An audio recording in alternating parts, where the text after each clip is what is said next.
or group. When we use the equal sign, we set the permissions outright and all the other permissions are erased. Now we can use the other mode too, which is like the binary number mode or the raw mode, some people call it. In this mode, we use the change mode command again, and we give it a 3-digit number. This 3-digit number, each digit represents a different class of owners. Okay, this is the user, this is the group, and this is the other. Okay? To understand this though, we have to do a little quick review of binary numbers, okay? So let's do a little quick review down here in the corner. Okay. Just like in decimals, each place in a binary number system has a value. In decimals, this is like the ones place, the tens place, and the hundreds place.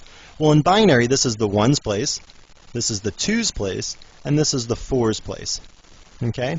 So a number like 1, 0, 1 in binary equals what in decimal? Well, it's equal to 4 plus 0 plus 1, which is equal to 5. Okay? What about 1, 1, 1? What's that equal to? Well, that's 4 plus 2 plus 1, which is 7. Okay, what about 0, 1, 1? What's that equal to? Well, that's equal to 0 plus 2 plus 1, or 3. What about, let's go the other way. What about the number 4? What's that equal to? Well, that's equal to 4 plus 0, so that's equal to 1, 0, 0. Okay? So it's just like decimal. Each place has a value, the 1s, 2s, and 4s place. The only digits you can use in a binary system, though, are 0s and 1s. It doesn't make sense to have the number 2 there. That's not allowed in binary, right? You can only have 0s and 1s, and these are the values of the places.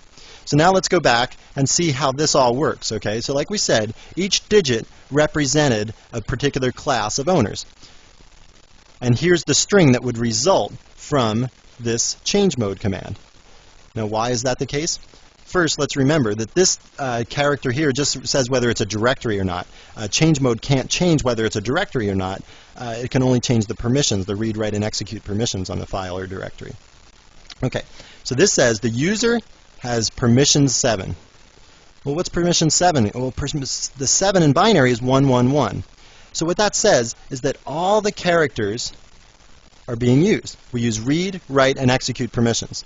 Think of the characters as being 1s and the dashes as being 0s. Okay, and then this will all make sense. So we have user permission 7, that's 1, 1, 1, or read, write, and execute permissions. The group has permission 5. What's 5 in binary? Well, that's 1, 0, 1.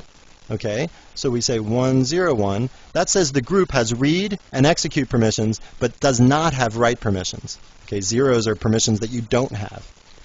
So the other class has permission 4. What's 4 in binary? Well, 4 in binary is 1, 0, 0. So we say 1, 0, 0. That means that the other class has read permissions but does not have write or execute permissions. Does that make sense? You know, if you don't like to use this, it doesn't matter. You never have to use this mode, actually. You can always use the symbolic mode to do your change mode operations. I use this mode because it's a little bit more succinct, but it is a little bit more terse for beginners to understand. Okay, last I want to talk about directory permissions. For a directory, it's a little bit different than for a file. It's pretty understandable. For a file, if it has read access, that means that you can read it. If you have write access for a file, that means you can write it or edit it. And if you have execute permission for a file, that means you can run it like a program. Well, for a directory, it's a little bit different, okay? The execute permission for a directory, that means that you can enter the directory, all right? But if you only had execute permission for a directory and you didn't have read permission, like you could go into the directory, but you couldn't see any of the files. So the three most common modes you'll see on directories are RWX, RX, and just dash, dash, dash. RWX means you have full access to this directory. Okay, you can go in there, you can create files, you can edit files, you can do whatever you want. The RX means that you have some limited access. You can enter the files and you can read them, but you can't write them. And if you have dash, dash, dash permissions for a directory, that means you don't have any access for a directory and you shouldn't go in there. But the tricky part about directory permissions or directory modes that confuses a lot of beginning users is that the directories and the file permissions are both working simultaneously. So if you're going to set it up so that you can go into a file and read, or go into a directory and read some files, you have to have the ability to go into the directory. So you have to have at least R and X permissions on the directory. But you also have to have read permissions on the actual file that you want to read. If you have R and X permissions on a directory, but no permissions at all on a particular file, then you still can't read it. Okay, so the directory permissions and the file permissions are working hand in hand, and you need to have both working in your favor to have access to a file or a directory. Now that we've learned all about file permissions and groups, let's tie them all together so that we can have people in the same group share directories and files. Okay, Bob has a directory under his home directory, and it's called Project X. He wants to share the contents of Projects with everybody in the Project X group. Okay, so how can he do it? Well, he's tried to do it. Let's see what he's done. ls-l on the directories here shows that Bob's directory is owned by the group Project X, and furthermore, the group Project X has read and execute permission on Bob's directory. That means everybody in Project X should be able to enter Bob's home directory. So let's just go in and see how he did it in here. So inside here, he set up the Projects directory, which is the directory he wants to share. He set that up so that the group Project X has ownership, and furthermore, they have read and execute permission on that directory. So again, everyone in Project X should be able to go into this directory and set it all up. Now let's go into Projects. See what he did in there. Well, now in there, he made a mistake. He set up plans, this plans file that he wants to share, so that it's owned by the group Project X, but over here he hasn't given any permission to the Project X group. Okay?